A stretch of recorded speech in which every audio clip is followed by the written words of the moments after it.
The new GTA Online Halloween treasure hunt is one of the best we've ever had. So today I'm going to demonstrate how to acquire all 10 of the new ghosts in God Online. You'll get a livery for the new Brigham vehicle and $250,000 if you do this. What then shall we do?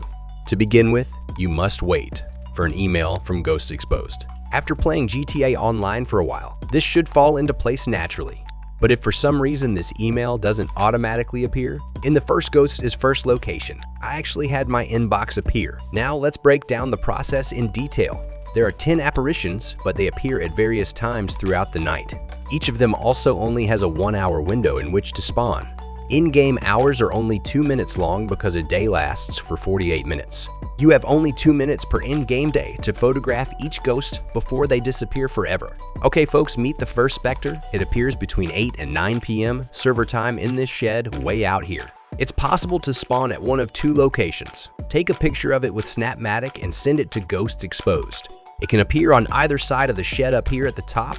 You'll receive $20,000 each time this occurs. You'll need to move very quickly from one ghost to the next if you hope to finish everything in a single night. To that end, I suggest employing a time-saving device such as the Oppressor Mark II. Between 9 and 10 tonight, the second ghost will appear in Sandy Shores. The map is about to be magnified. This is the caravan you've been searching for. The apparition will appear inside the caravan. It might happen either way. The ghost should appear at 9 o'clock, so we'll wait until then. Let's go to Ghost 3, which is a little further to the right. We'll get a closer look at the map, and this one will appear between 10 and 11 o'clock at night. We're on the lookout for a new caravan once more. This one, like the last one, has a ghost that can appear on either side of it. The fourth specter appears between 11 p.m. and midnight on the right side of the map near the lighthouse. The best place to wait for this phantom to materialize is on the land directly across from the lighthouse, in whatever vehicle you happen to be traveling in. Here you can see that my mine appeared first. It ought to be simple to spot. The fifth specter can be discussed now, but it won't materialize at midnight like the others. Time to start looking for it. Midnight. That's because at midnight the last ghost will appear, but you won't be able to see it until you've dealt with them all. It's not great. In any case, the next apparition of this sort will emerge in the Zancudo River between the hours of 1 and 2. A closer look is desired. This deserted home, like many others in the area, has the ability to give birth to ghosts on either side of it. Once the clock strikes midnight, you must circle the house on both sides in search of the sixth ghost. The sixth specter will appear between 2 and 3 in the morning. It's in this area, near the church and cemetery.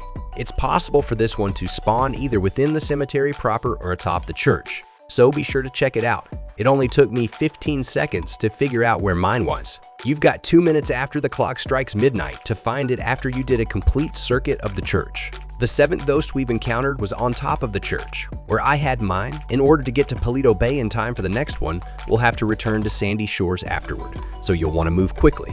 Try to get here as quickly as you can, even if you're using an Oppressor Mark II.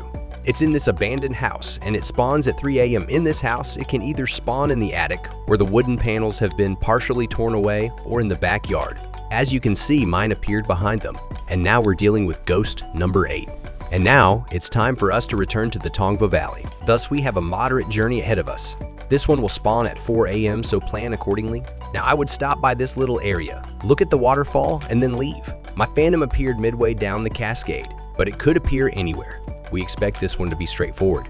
After that, we'll move on to Ghost 9, which will appear at 5 a.m.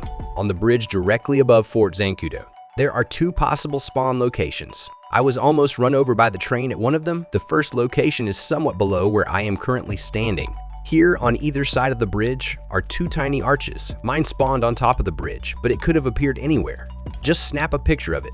You've completed 9 ghosts, but you'll have to wait until midnight to finish the 10th. However, if you wait until midnight, you can meet the ghost of Johnny Klebas in Sandy Shores, just to the right of Trevor's house. For those who may have forgotten or who are unfamiliar with the events of Grand Theft Auto V, Johnny Klebas was the first person Trevor killed. He also serves as the protagonist of the GTA IVADEA add-on Lost in The Damned.